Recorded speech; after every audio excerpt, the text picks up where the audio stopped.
Hi guys, it's Blackie. And Bear.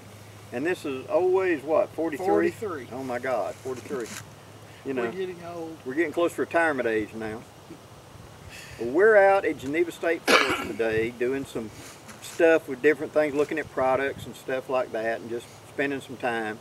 And Bear and I hadn't had a lot of time here lately to do an old WAYZ. So, ain't that the truth? today is the first day of deer season. Yes. And so we were bouncing back and forth about different calibers. I like, because we hunt in such a close tied area, I like to use, and you're going to hear the grandkids in the background, so just live with it. Yeah. You know, they're part of the family, that's just part of it. But I like pistol calibers for short range, whitetail hunting, hog hunting.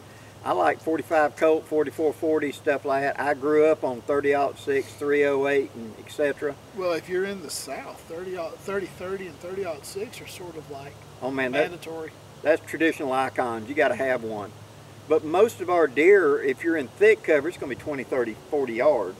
Yeah. Or you can't see it. It's got to be, you're hitting a deer trail in the middle of the woods. Or you're on the edge of a field, and then it's rarely more than 100 yards across. So, I mean, that's what we're hunting. The guys that get me in, they used to come in when I was doing gunsmith, and it was, can you sight in my rifle to be dead on at 300 yards? Yes, sir. Yeah. Where are you going to hunt at 300 yards?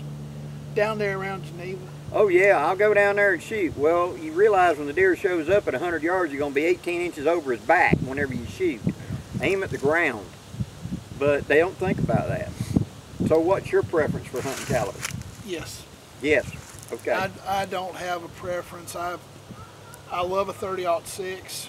I love a 30 carbine. Mm-hmm. I love a 50 caliber with a black powder pushing it. Yeah. I've done some successful hunting with a 12 gauge and buckshot. Mm-hmm. I really, as far as preference goes, I don't have one. Well, for me, I came up with originally shooting 30-06. I had an 03A3 Springfield that was my first really good deer rifle, we'll say. And then I wanted a 308. I tried 270s, 243, etc. And then my love of the Old West, whenever I got my Henry in 4440 back in early 1980s, that was the end of that. You know, it did well. It was great on deer. It didn't kick you hard. It shot accurately. What more could you ask for? And it was cheap to reload. Well, you know, the other night, excuse me, the other night during your live feed, mm-hmm. I was kidding with you and I said 7 rim mag. Mm-hmm. Well, I mean, for those of you who are not familiar, a 7 rim mag is a very high-speed, low-drag cartridge, and it's really meant for elk and big game. But it does fine on a big whitetail. Big, fat, heavy animals, yeah, that's what it's really meant for. It's really overkill for a lot of our stuff because it is so big, which we joke at. We call it the burn, blind, and deafen them. And that if you use a hot load, better wrap it with aluminum foil so it'll cook it and wrap it up for leftovers when it goes through. Yeah, you pick the deer up off the ground, it's already processed. Already processed and just wrapped up in aluminum foil and ready to go. But and scorch out a circle that big in the trees when you fire out of a deer stand because it's a deck blast. Well, that's how I got hard of hearing in my left ear. Mm-hmm. Well, I didn't realize it, but I was shooting a deer with my 7mm. And the muzzle was about that far inside the blind. I was shooting across at an angle. Yeah. And I didn't realize my muzzle was inside with me until I pulled the trigger, and it felt like somebody crowned me with a baseball bat right there. Oh yeah. Well, the first time I ever got a scope bite me was a 7mm. I was at a friend's house, and we'd been up real late doing something, and he was going on, we need to go deer hunting. We need to go deer hunting. I said, dude, it's 3:30 in the morning. It's time to get up. You know, and I ain't even got my gun, and it's an hour for me to go back home. He said, oh, you can use my other rifle. And so he handed me a Remington 700 and 7mm mag. I'd never shot such a gun. And he said it'll shoot just like a 30-06. We were in a tight area where he's going to have maybe a 75-yard shot. And it was a tree about 12 foot up, and there's a limb that had been cut off, and there's a footboard in between this V of the tree. We had a board to sit on, so you sat there and put your feet on the lower board. and I heard this sound behind me, and I turned around and looked over my shoulder, and there was a nice buck. But, you know, the tree's right there. And so I turned around and I knelt down on that footboard and propped up on the sitting board, and I kind of climbed into that scope. And when I pulled the trigger on that mamma jamma, she busted the skin right there above that eye, slapped me, knocked me clean out of the tree stand. I fell down flat on my back, scorched out this 18-inch circle of just blue leaves everywhere, and burnt leaves even from the deck blast. I hit that deer on the left tine of his antler. It exploded and knocked him unconscious. And I'm laying there in the ground with all this ringing and all going, and, you know, blood running in my face, and I'm going, oh, you've messed up. I didn't know if the gun blew up or what. And I finally figured out I had a cut above my eyebrow right there, and I was bleeding. And about the time I sat up and looked, I saw the deer kind of sit up like, wow. And he got up and took off, and he had that one tine was blowed off on that side. But I just exploded his deer rack on that side. I was about 2 inches high. I was aiming to do a headshot, and I hit at the base of it. Yeah. There was no blood. There was just blowed apart antler. Well, I going back to preferences, I love a 30-06. I'm fond of a 308. Mm-hmm. Love my 7mm. But I do really enjoy, but I did not think that I was going to enjoy a 223. Mm-hmm. Honestly, I thought it was too little, too small. Mm-hmm. When I started off my boys, I started them off with one with a 270, the other with a 243. Mm-hmm. And they did okay. 223 can work with our whitetails, Yeah. because we're shooting at such close range, using hollow points, and as long as you can place your bullet, yes, it's effective.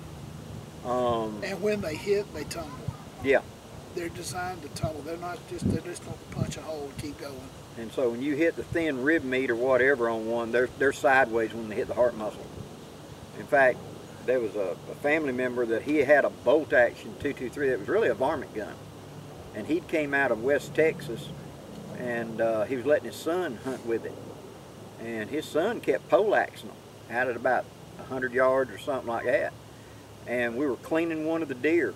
I remember we had got the heart and the lung out, and the cut going into the heart was as wide as my thumb, and it was obviously the bullet was sideways. And it tumbled through, and it came out the other side in the lower quadrant of the heart. He was just good with it. It didn't kick, so he wasn't scared of it. He was about 12. But yeah. The first deer I ever got, I was using a 12 gauge, and I wounded him. Uh-huh. Which is not a good thing to do if you can avoid it. But he was just far enough away, and my spread on the pattern was just wide enough that all I did was wound him. But I actually finished him off with a 45 ACP. Mm-hmm. I took a deer with a 45 ACP. I have a deer stand one time. Really? I had a shotgun, and the place we were at, there was about 15, 20 yards out there. There was 3 trails came together right there, and then they went down a steep, and it was a creek ravine. I was in a blind in the edge of that creek ravine, because they love, and it was a V out there at maybe 20 yards tops from me. And I knew that the cold wind would keep my scent down. They wouldn't smell me and everything. And I had got out to the stand, loaded the gun, and propped it up in the corner and politely fell asleep. Ain't that the way? And when I woke up, it was the sound of that deer coming down the thing, and he got to the bottom and he just stopped, and he turned back to look up like he was waiting for something else coming. And I knew if I reached and grabbed that and came back, he was gone. But laying in my lap was that 1911, because we'd had several bad dogs around there, and I wanted to make sure I had something quick if one come up from behind me. And so it's close enough, I was confident enough, and I brought up that 1911 and had them big, huge, we used to call them ashtray wad cutters in it. And his head was turned looking back uphill, and I hit him right at the base of the neck. right there, and he fell over. He never knew what hit him. It went in the base of his neck and it came out his nose. Turned him off. You ever shot one with a 303 Brit? I have. Yeah, I got one with a 303 Brit 2 years ago. First, it was the most amazing shot. Mm-hmm. It was the first time, I mean, it was a true cold bore shot. First time I'd ever shot the gun, and it was the first time I'd ever pulled the trigger on a 303, to be honest with you. And I put him up, the 303, the British, I was using a Mark IV Enfield. Mm-hmm. Okay, it's a World War II, late World War II production, but it's got a ring sight on the back of it, and it's got the crown, what I call the crown sight on the front. Mm-hmm. I just put the little horns on the crown around the edge of the circle, pulled the trigger, and he just rolled right over. You were lucky and you were good, because unless that gun's been modified, they're normally sighted for a 300-yard zero, and so it's a little bit high. Yeah. When I was doing gunsmithing, and back in those days, surplus rifles were my main thing. Everybody, that was the first gun. If you weren't going to get them a 30-30 or a shotgun, you'd get them a surplus gun, and for cheap, I'd sporterize it and put a scope on it. So I have taken deer with a 7.7 Japanese Arisaka. That's my next gun. I've taken with a 98 Craig 8mm. I've taken with... Is that the Krag, or is that going to be the Mauser? Mauser, I'm sorry, yeah, 8mm Mauser. It's 98K. I always want to say Craig, that's wrong. 98K World War II Mauser. I had a deer with a jungle carbine that came out of Ishapur, and it was a 308. I played with 03, 30-06. I love surplus. I've had 03s and 03 A3s, and I had a P17 one time. And I had the British Mark 1, Mark 4, you know, they're just... I had, Rick Braden had one that was a Mark... It might have been a Mark 4 and didn't have mag in it. And they made 10 million rifles and 10 million in one magazines, and nobody had a magazine for that thing. And so it was a single shot, 303, you know. Yeah, I like my 303, my Mark IV. But for me, for us, you know, surplus is the way to go. Because number one, they're fairly plentiful. They're fairly inexpensive to feed, and if you drop it out of a deer stand, you're really not out that much at the end of the day. Now, you know, there are high-end surplus guns that you're going to come across, but generally speaking, they are the lower cost guns, and I love them. I hit my first Mosin Nagant, fell off the hood of a truck. The guy had come out and was going to take his kid hunting, and he had got him a Model 44 Mosin Nagant with a folding bayonet, and the kid had laid it up on the dog box. And the dad went to put something in the dog box, and he picked it up and he laid it on the roof of the truck. So it was Dad's fault. It was Dad's fault. And they forgot about it. And he got the kid loaded up, and the kid's like 10 or 12. And they got on the road, and they're flying down there, and he's talking about what they're going to do today, and he's drinking coffee, and he came up to the end of the county road, and he put on the brakes, and suddenly the Mosin Nagant departed and went across the hood, ended up skidding across the highway, ended up in a pasture over there. They had to go dig it out to crack the stock, beat and banged it up. And he brought it up to me and said, how much to fix it? And I quoted him a price. Well, those brand new at the time was $85. And he said, well, that's too much money. I said, okay. He said, I guess I'll just get a new one. I said, I'll tell you what, I'll give you $50 for this one. And so I bought it, stripped all the sights off of it, barrel wasn't bent, put one of them Zytel stocks on it, drilled and tapped and put a scout scope on it, and made a pretty good little dirt gun, you know, for up close and stuff like that. And that Russian round is a good round with good hollow points. Oh yeah, that 54 rim. 7.6254 Romeo, the Russian 30-06. Yeah, that was the funny thing. Craig Boddington, he was a writer. He may still be. But right in the 90s, back when the Soviet Union broke up, he'd gone over to go hunt big bear. And he was taking 30-06. And so when he got the guide over there, the guide is using an SKS. And so he asked what caliber was he using, and he said 30-06, and he didn't know the name. He said, "Let me see the shell." And he ejected the shell, he pulled the shell out and handed it to him. He looked and said, "Oh, Springfield, good gun." In Russia, it's called Springfield. You know, because of World War II, you know, Lend-Lease, that's Springfield ammunition. So, oh, it's Springfield. He knew it's Springfield.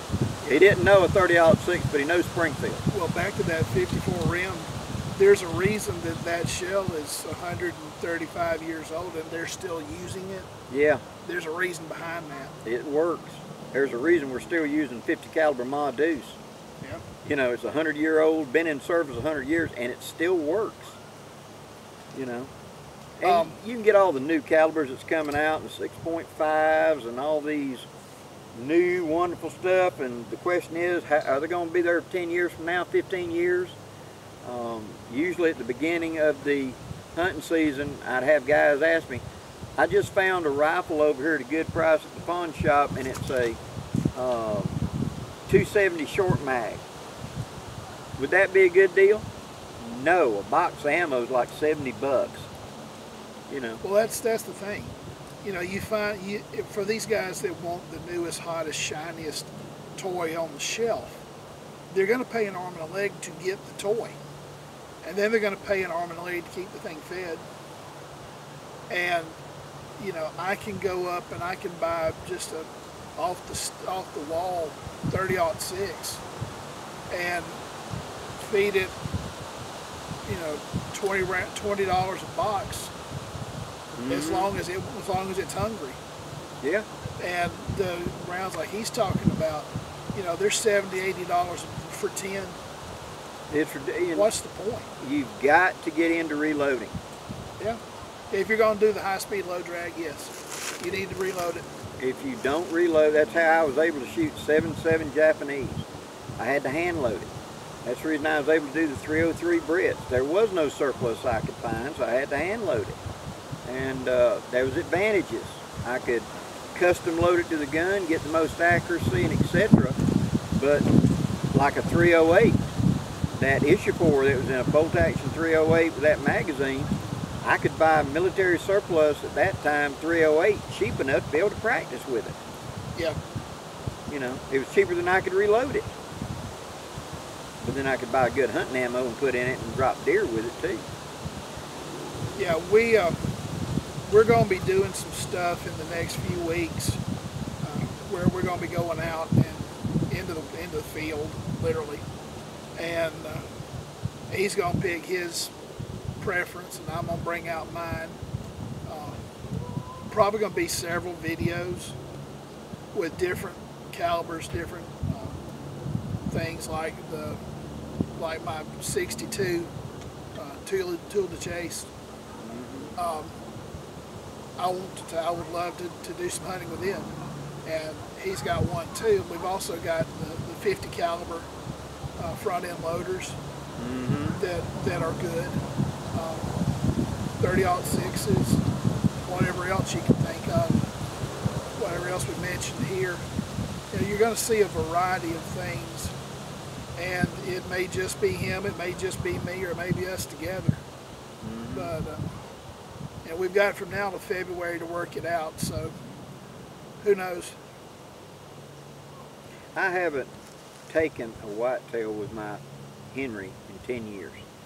Sounds like it's overdue. It is. So I thought about taking one with that. I thought, well, I've got that Thompson Center muzzleloading shotgun, that's 72. I've just got that last year, and so I need to go and load it up with buckshot and set it a thick piece of cover and Then I got Dan Lutz's 50 caliber rifle. I need to take a deer with that. I got this list of guns I need to take a deer with. I'll be glad to help. I know. You got a big freezer, so you know you're going to be getting, once my little freezer's full, it's going in yours. So, you got kids to feed. I don't mind helping out. I had a guy call me up the other night, and he said, I shot a coon that was on the hay bale out back. I kind of shot him with a slug. Oh, you got giblets. He said, yeah, this isn't worth trying to clean up, is it? I went, no. Why did you shoot it with a slug? He said, well, I thought I had bird shot in it, to be honest, but I said, always check what you're loading. You know, I had a brother-in-law that he thought he'd sneak over, and my wife, he was going to go dove hunting, and so she said, well, come on, we got plenty of ammo. Oh, yeah. So they walked in there, and she opened up an ammo can, and it said 12 gauge number 8. The box said, and it was reloads. They weren't 12 gauge. Oh, no, it was maximum buckshot loads. And so he, not knowing any better, he was out there in the dove field blasting away with buckshot, wondering why he couldn't hit nothing. These shells kick awful hard.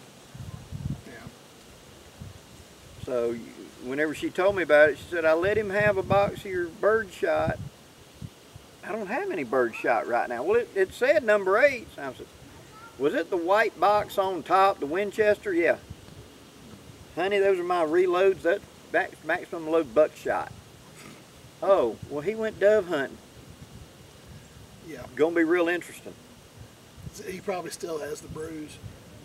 He, bless his heart, he shot the whole box, didn't get a bird, and didn't pepper anybody on the far side of the field. That's what amazed me.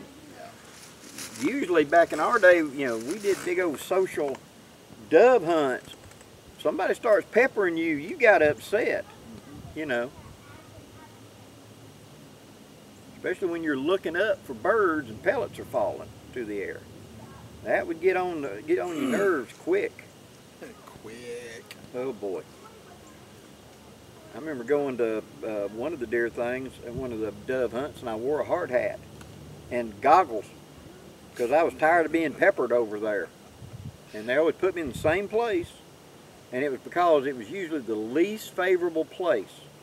And that particular day, the universe just turned around and they were dove all over me. And those in the corners over yonder, that usually all the dove come through that corner. For some reason they had circled around and they come right here, right over me.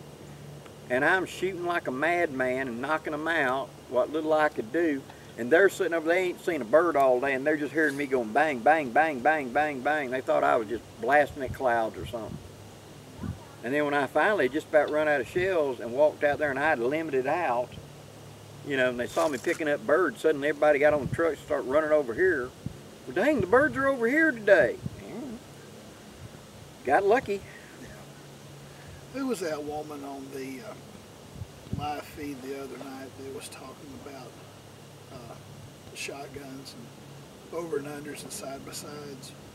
I know who you're talking about. It doesn't ring a cake, candy, something like that. Start with a C. Nice cake? Something like that. Something cake. Something cake. Sorry. You know who you are. You know who you are. We're sorry if we messed it up. I do love a side-by-side shotgun. Side-by-sides are really good, but as you know, the breech has got to be bigger, and so at 40 yards they cross. And what that means is if you shoot the right barrel, it's going to cross in front of the left barrel at 40 yards and beyond. So if you're shooting short range, it don't matter, just aim at it. But if it's long range and it's running left to right, I want to shoot with my left barrel to lead in front of it. Otherwise, I got to make the mental compensation of it's behind it. Yeah. Where I like an over-under because it's straight. I don't have to do that mental calculation. Yeah, but I do. You were talking about about shotguns. I'm not real fond of a single barrel, unless of course it's a pump or an automatic. But I do love a side by side. They're fun to go out and plank around with. Well, brother, anything else you want to bring up? I think we've about covered it now. right now. You were talking, tell me about doing the, you were talking about the other night about doing the bacon. Oh yeah. That's an upcoming video. Yes, it is. A while back I got some pork belly and didn't have, you know how life is. Suddenly there it is. And all I did was salt it, vacuum seal it, and stick it in the freezer. And I'm going to experiment and get a guinea pig who will taste the bacon. This video will be dedicated to Justin Coon. Yes, yes. This is especially for Justin. How to do salt cured bacon. And how not to do salt cured bacon. Yep. But my goal is to get out a piece, a sacrificial piece, and cut off the end of it and cook it. Soak it for a couple of minutes and cook it, and see just exactly how much salt this meat has absorbed. And that's what it is. If you're using salt as a preservative, it works well. But on the end of it, before you cook it, you soaked it to get the excess salt out. Because if you didn't, salt makes a real good high caloric clean you out. Yes. Oh boy. Yeah, if you don't cook it, it's not cooking it, but if you don't soak it in hot water, if you don't rinse it off real good and soak it in hot water, you're going to think you're dying, okay? You're going to be throwing it at both ends. Yeah, the body will overload on salt and start throwing it out of you. You know, you're going to start pulling water out of your tissue, and your body's flushing it out of both ends as fast as it can. That's the reason when you look on Epsom salt, it talks about how it can be used to clean you out. Yes. And so that's what it is. But when you do salt pork, salt beef, whatever, you've got to rinse it to get rid of the extra salt. And before you smoke it, you've got to clean the salt. You got to get rid of as much salt as you can. Yep. And that's what we're going to be doing. Got it. And we're still rolling. That was an exciting moment, wasn't it? High wind got us. High winds and high colonics. Yep. All right, there we go. But we're still rolling. We're still rolling. We're still rolling. Sorry for the wind, guys. We're going to probably need to close this out and tie this down. Yeah, we're going to do that. We're going to be getting some of the bacon out. We're going to be seeing exactly what we need to do to bring it back up to ready to smoke. And we're going to smoke it. Sounds good. All right, guys. Till next time, I'm Blackie. And Bear. Wishing you safe journeys. Have a great day, guys.